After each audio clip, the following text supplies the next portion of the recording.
What's up everybody, how you doing? I'm Crash and today we're looking at a game of IG.V versus Empire. This game happened in DAG 2017 and we're looking at Paparazi's Invoker versus FN's Sniper.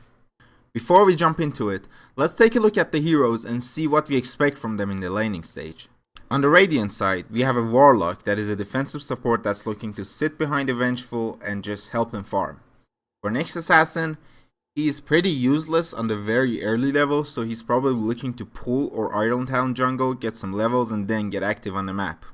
On the contrary, on the Dire side, we have an Ogre Magi who's probably looking to make Paparazi's life a living hell and zone him out for the first few creep waves so he doesn't get an easy head start.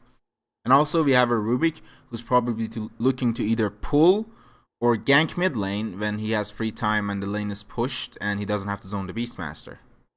Overall, for the Radiant side, if they don't get extremely lucky, they can't really connect with a gank and kill the Sniper. But the Dire side can easily smoke up with their two supports, with the stuns that they can stack up and the damage that Sniper can pull out, and they can easily kill the Invoker. So Invoker is probably going to have a rough laning stage. Let's take a look at the Bounty Rune pickups. Paparazi does it efficiently, and FN does it efficiently. By efficiently, I mean they don't face the rune, they just stand near the rune, click on it, and they face the creep wave so they can run to the creep wave as quickly as possible so then they can get the maximum block off. Looking at the first creep wave for Paparazi, the block is slightly to the Empire's side because two heroes were blocking instead of one. The Ogre is zoning him out, he is trying to stay in range to get experience from the creeps when he's not getting last hits, but he failed to get the experience for the first one. He's out of range because Ogre is zoning him. He's moving in to get the experience for the second one, but he got denied. The third one also got denied, but Paparazi got the experience for the denied creep. He was in range. And that's it for Paparazi's first creep wave. He got 0 last hits, 0 denies. He got half experience of a creep because it got denied, and that's about it. All thanks to Ogre. Looking at it from FN's side, the Ogre is zoning the Invoker, so he's gonna have an easy time trying to just last it and deny. He gets the first last hit, trying to get the first deny. He's successful. The Ogre is still zoning the Invoker. Gets the second last hit, gets the second deny, gets the third deny, gets the third last hit, and gets the fourth last hit. So he has one more range creep alive, so he has 2 range creep now. So that means it's going to push under Paparazi's tower. But other than that, he has 4 last hits and 3 denies. So the perfect score for FN and the perfect start for FN. So the creeps push under Paparazi's tower, so he manages to get 2 last hits. He's trying to get the last hit on this range creep, but FN drops a shrapnel, zones him out, he doesn't get the last hit. Now this is a thing to learn from the Sniper. Whenever you're in a standoff situation with an enemy and he's trying to last it or deny something and you're also trying to last it or deny the same thing, so basically you're contesting it, what you can do is if you have shrapnel charges available, just drop one on the enemy's head. He has to run away. You can get a few right clicks in because it takes a little time for him to react, so he's going to be slowed and damaged by the shrapnel, and you also get like a few right clicks in and then he has to run back. As for Paparazi, he is very low, he runs back, gets the salve out of his backpack and has to pop it to get back to full HP. So the Ogre has rotated bottom to pressure that lane. Paparazi can basically 1v1 the Sniper, but the Sniper, as you can see, is level 3 and Paparazi is level 2 and he's out of regen. The Sniper drops a shrapnel, pressures him again. He has to back off with 200 HP.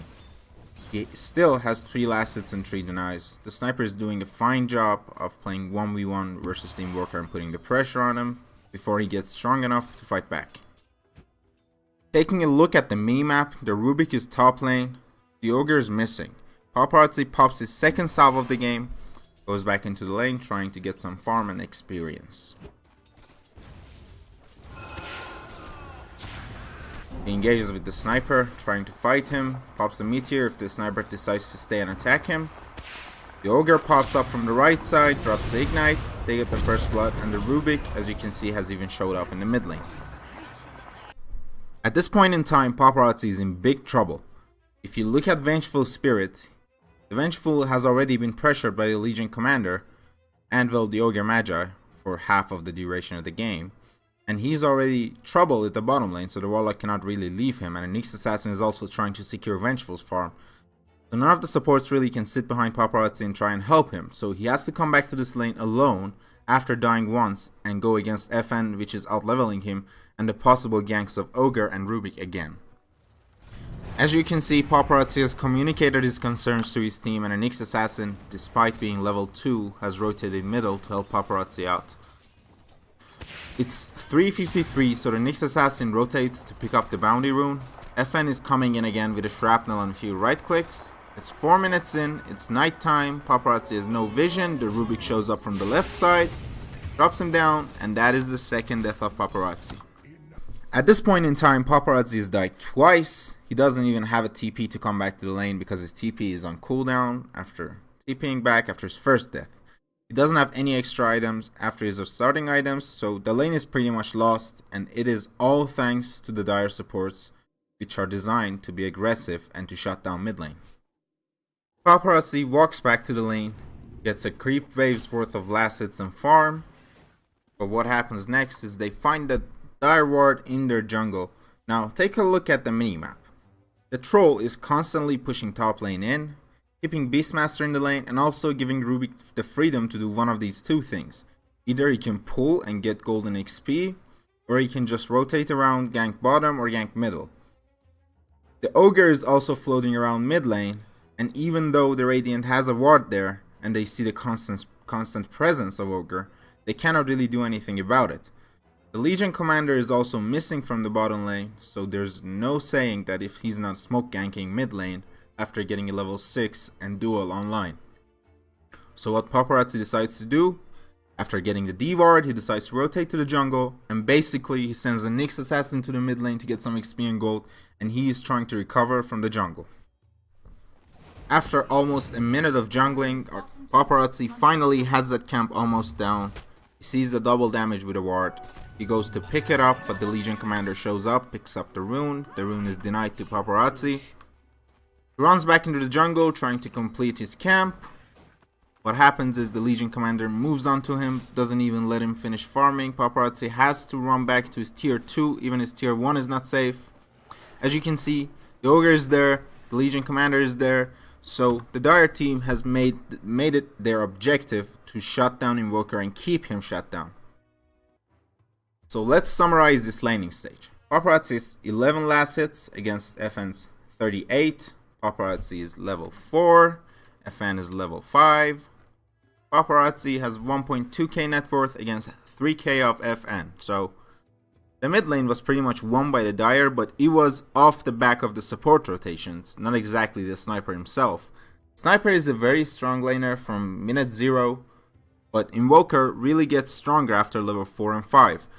But what Dire did was they shot him down, they killed him twice before he could even reach that power curve, so he had to be forced out of the lane before he could even actually get enough damage and enough sustain to contest it. That's it for today, folks. Thank you for watching. If you liked this video, please press that like button. If you like my channel, please subscribe to my channel to be notified of further content. If you have any questions or want to talk about anything or have any suggestions for the channel, please leave that in the comments. I'll make sure to answer them. Again, thank you for watching. I hope you have a fantastic rest of the day. Goodbye, guys.